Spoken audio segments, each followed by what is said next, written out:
जय जिनेन्द्र। जैन सोल इस मेरे चैनल पे आप हमारे वीडियो देखने के पश्चात लाइक करें, सब्सक्राइब करें और नोटिफिकेशन बेल आइकॉन दबाएं, जिससे आपको हमारे वीडियो की सूचना सबसे पहले प्राप्त होगी। और आप हमें हमारे वीडियो के नीचे दिए गए पेज पर भी फॉलो कर सकते हैं। जय जिनेन्द्र। तीर्थंकर भगवान अपने जीवन में जैन दर्शन का जो शासन है उसकी परंपरा को आगे बढ़ाते हैं और उसकी निरंतरता के लिए वे अपने गणधरों को प्रशिक्षित करते हैं।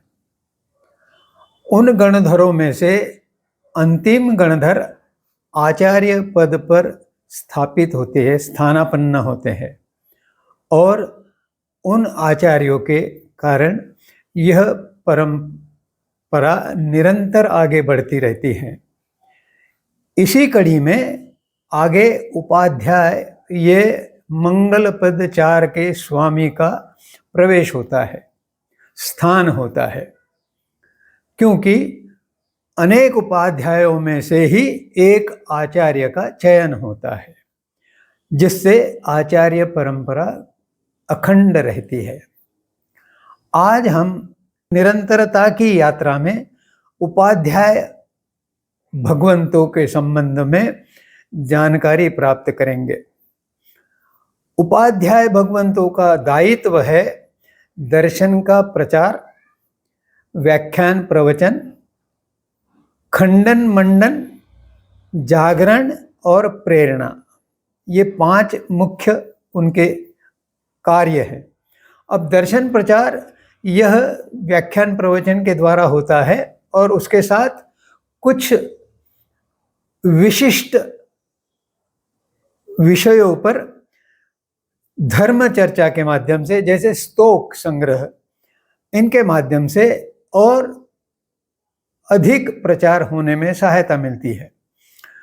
कुछ विरोधी पक्ष जब जैन दर्शन के संबंध में कुछ खंडन करते हैं तो उस खंडन का प्रतिवाद करते हुए वे अपने दर्शन के संबंध में, जैन दर्शन के संबंध में जो सिद्धांत है उसका मंडन करते हैं, अर्थात वह प्रस्थापित करते हैं जो अन्य लोगों के मन में अभी प्रस्थापित नहीं हुआ।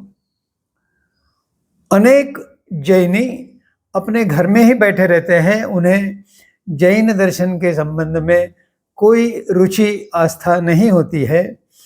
ऐसे सुप्त आत्माओं के लिए वे जागरण करने का काम करते हैं और इसके साथ अपने स्वयं के आचरण, तप, साधना और धर्म चर्चा के माध्यम से वे लोगों में जैन दर्शन के आलम्बन के लिए प्रेरणा करते हैं। इस प्रेरणा के स्वरूप जो व्यक्ति प्रेरित हुआ उसका आत्मोत्थान होता है, यानी उसकी आत्मा मुक्ति मार्ग में आरूढ़ होकर आगे बढ़ने लगती है। उनके इस कार्य के कारण जैन दर्शन की प्रतिष्ठा बढ़ती है, कीर्ति बढ़ती है। और इसका दूसरा परिणाम यह है कि जो ज्ञान वे बांटते हैं उसमें विशुद्धि होती है। अगर कोई भ्रांतियां फैली हैं तो उन भ्रांतियों का नाश हो जाता है। यहाँ आकर हम यह समझने का प्रयास करेंगे कि उपाध्याय शब्द की उत्पत्ति कैसे हुई, जिससे हमें और अच्छी तरह से उपाध्याय शब्द का अर्थ समझेगा और उनके दायित्व के संबंध में कुछ और अधिक गहराई से अनुभव होगा। उपाध्याय शब्द उप और अध्याय इन दो शब्दों से बना हुआ है, उनके संयोग से बना हुआ है। उप, इस उपसर्ग का अर्थ है निकट, पास में, और अध्याय शब्द का अर्थ है अध्ययन। तो जिनके निकट बैठकर उनके शिष्य या श्रावक श्राविका अध्ययन करते हैं जैन दर्शन का, उन्हें उपाध्याय कहा गया है। इन उपाध्यायों को आगम के जो 32 ग्रंथ है उन सब का ज्ञान आत्मसात करना पड़ता है, तभी जाकर वे उपाध्याय श्रेणी में आगे बढ़ते हैं। ये 32 जो आगम हैं उसमें से 12 आगम जो है वे तीर्थंकर द्वारा उपदेशित है और गणधर द्वारा मौखिक रूप से प्रचारित किए गए हैं, और उसके पश्चात आचार्य परंपरा से वे निरंतर प्रसारित हो रहे हैं। ऐसे 12 अंग जो है ये तीर्थंकर भगवंतों द्वारा कहे गए हैं प्रारंभ में, इसलिए उनको 12 अंग कहते हैं। आगे चलकर उपाध्यायों ने जो समाज के प्रत्येक व्यक्ति की निसर्गतः बुद्धि में कमी आई है, प्रज्ञा में कुछ ह्रास हुआ है, उसके कारण आचार्यों द्वारा उन अंगों में कुछ और स्पष्टीकरण दिया गया है, जिससे सामान्य श्रावक श्राविका भी उस अंगों का उनके लायक जो ज्ञान है उसे वे समझ सके। ऐसे 12 उपांग हैं।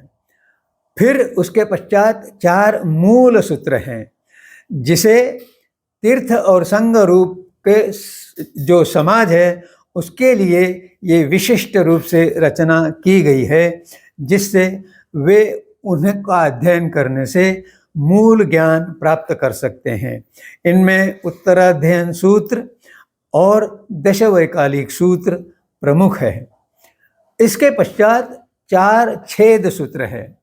ये सूत्र साधु और साध्वी के आचरण में कोई दोष हो जाए तो उनके लिए किस प्रकार का प्रायश्चित दिया जाए जिससे उनके दोष की शुद्धि हो। इसमें छेद अर्थात साधुपना या साध्वीपना जो है उसका भी विच्छेद किया जा सकता है अगर दोष बहुत अधिक गहरा हो। इसलिए इन सूत्रों को छेद सूत्र कहा गया है। और 32वां जो आगम है वह आवश्यक सूत्र है। इसमें प्रतिक्रमण क्रिया के संबंध में संपूर्ण ज्ञान दिया गया है और उसे आवश्यक इसलिए कहा गया है कि यह प्रत्येक जैनी को, श्रावक श्राविका साधु साध्वी सभी को आवश्यक रूप से करना चाहिए, अवश्य करना चाहिए। कम से कम यह करने से वह साधक या उपासक मोक्ष मार्ग के राह पे आरूढ़ हो जाता है। और ऐसे इन उपाध्यायों में 25 गुणों का विशिष्ट रूप से समावेश होता है। वे गुण हैं 12 अंगों का ज्ञान। यह मैंने पहले भी बताया है, जो तीर्थंकर भगवंतों द्वारा अरिहंत दर्शन का प्रक्षेपण किया गया है, प्रज्ञापन किया गया है, उन 12 मूल अंगों का ज्ञान उपाध्याय को करना पड़ता है और वह उनका शैक्षिक गुण है। उसके पश्चात कर्ण, 70 प्रकार के कर्ण उन्हें करने पड़ते हैं। उसी प्रकार से चरण यानी आचरण से संबंधित वो 70 प्रकार के वो चरण भी सूचीबद्ध है, वो सभी उनको करने पड़ते हैं। और आगे वे अपने कार्य से जैन दर्शन की प्रभावना यानी लोगों में प्रचार करना जिससे लोग प्रेरित हो, वह कार्य करते हैं। यह कार्य विविध 8 प्रकार से होता है और 3 योग यानी मन, वचन और काया, ये 3 योग जो है इनमें से इन पर वे निग्रह करके अपने को योग से अलग कर लेते हैं, अर्थात उनके मन, वचन और काय की क्रियाओं से पाप दोष नहीं लगते। ऐसे ये उपाध्याय भगवंत विचारक है। 12 अंगों का ज्ञान प्राप्त करते हुए उन्हें पग पग पर विचार करना पड़ता है और विचार करने से उन्हें कुछ उसके अभ्यास में समझ आने में, बोध होने में सहायता मिलती है। उसके पश्चात वे चिंतक है, वे चिंतन भी करते हैं। जो अध्ययन किया उसका चिंतन करते हुए जब वे आगे बढ़ते हैं तो चिंतन यह चेतना से संबंधित है। पहले मैंने कहा विचारक है, विचार यह मन से संबंधित है, अर्थात अचेतन से संबंधित है। चिंतन चेतन के साथ संबंधित होने से और अधिक गहराई से उन्हें ज्ञान समझ में आने लगता है और तब वे विवेचन करते हुए श्रावक श्राविका या उनके शिष्य जो साधु साध्वी हैं उन्हें वे उपांगों का और अंगों का ज्ञान भली भांति दे सकते हैं।